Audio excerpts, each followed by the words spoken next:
পোষ মানে না, পোষ মানায়। ঈদে মুক্তি পেয়েছে তুফান। রায়হান রাফি পরিচালিত ছবির প্রধান চরিত্রে অভিনয় করেন সুপারস্টার শাকিব খান। ছবিটির মুক্তির পর থেকে হলে হলে দর্শক টানছে দারুণভাবে। স্বাভাবিকভাবে বাংলা ছবির জোয়ার এনে দিয়েছে তুফান। মুক্তি পেয়েছে দেশের বাহিরেও, সেখানেও সিনেমাটির জয় জয়কার। এদিকে শাকিব খান অভিনীত আলোচিত এই সিনেমাটির প্রস্তাব গিয়েছিল ছোট পর্দার জনপ্রিয় অভিনেত্রী সাবিলা নূরের কাছে, কিন্তু সেই সময় প্রস্তাব ফিরিয়ে দিয়েছিলেন এবং তার জন্য এখন কিছুটা আফসোসও করেন এই অভিনেত্রী।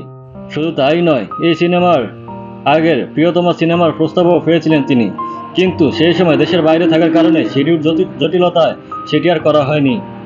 তবে আবার শাকিব খানের সিনেমার প্রস্তাব গিয়েছে সাবিলা নূরের কাছে। শোনা যাচ্ছে আসন্ন নতুন সিনেমা শাকিবের সঙ্গে জুটি হিসেবে দেখা যেতে পারে এই অভিনেত্রীকে। তবে এই বিষয়ে আপাতত কেউই মুখ খুলছেন না। শাকিব খানের সঙ্গে নাকি নতুন সিনেমা নিয়ে কথা হচ্ছে, কথাটি কতটুকু সত্যি এমন প্রশ্নে সাবিলা নূর বলেন, কথা হচ্ছে, এর বাহিরেও একাধিক সিনেমা নিয়ে কথা হচ্ছে আমার, যেগুলো এখনো বলার মতো অবস্থায় নেই। অনেক সময় দেখা যায় সবকিছু চূড়ান্ত হওয়ার পরও অনেক কিছু পাল্টে যায়, তাই শুটিং শুরু না হওয়ার পর্যন্ত কিছুই বলা যাচ্ছে না।